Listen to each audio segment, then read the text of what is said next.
A'udzu billahi minasyaitonir rajim. Bismillahirrahmanirrahim.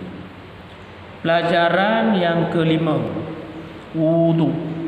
Arti wudu, air sembahyang. Sebelum sembahyang, wajiblah mengambil wudu.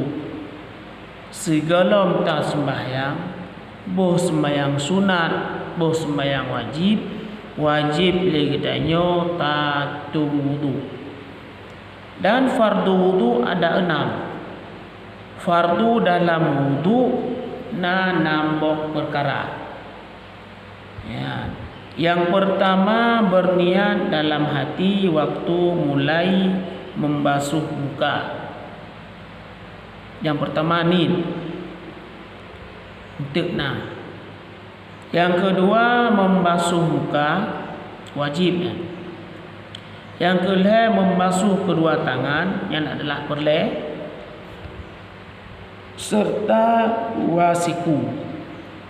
Yang keempat, mengusap sebahagian kepala yang adalah wajib. Yang kelima, membasuh kedua kaki serta dua mata kaki.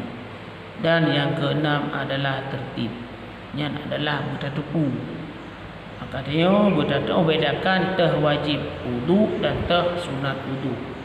Minyak datang bedakan yang wajib dengan yang sunat, hansah wudu dan bacaan niat mengambil wudu ialah nawaitu fardal wudu'i lillahi ta'ala.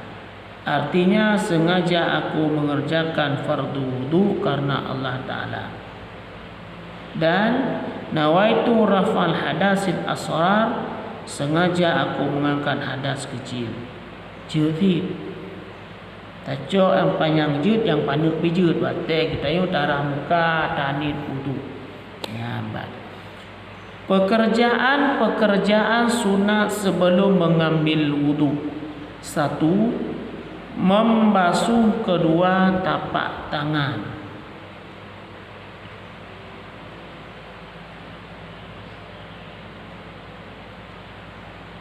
Membasuh kedua tapak tangan. Membasuh kedua tangan. Ini tapak. Ya, balut jaro. Yang sunat. Hingga pergelangan. 2. Berkumur-kumur. Yang ketiga, memasukkan air ke hidung, kemudian dikeluarkan. Yang keempat, bersugi. Yang kelima, membaca Bismillahirrahmanirrahim, yang adalah pekerjaan sunat sebelum mengambil wudu. Kemudian pekerjaan sunat waktu mengambil wudu. 1. Sunat pakai leh tajuk wudu. Sunat pakai tajuk wudu. Tengah dah wudu. 1. Membasuh anggota wudu 3 kali. Yang sunat tak boleh lagi. Yang kedua, mendahulukan kanan dari kiri. Darah hunilai baru darah kiri. Sunat. Yang ketiga, mengusap semua kepala. Darah boleh memandu. Yang keempat, menyapu kedua telinga. Yang kelima, berturut-turut dalam melakukan pekerjaan wudu. Berturut-turut. Berturut-turut. Pun darah jaro, yang kena darah babah, darah muka, turut-turut sampai tertib. Yang sunat. Kemudian dan setelah selesai berwudu, sunat membaca doa ini.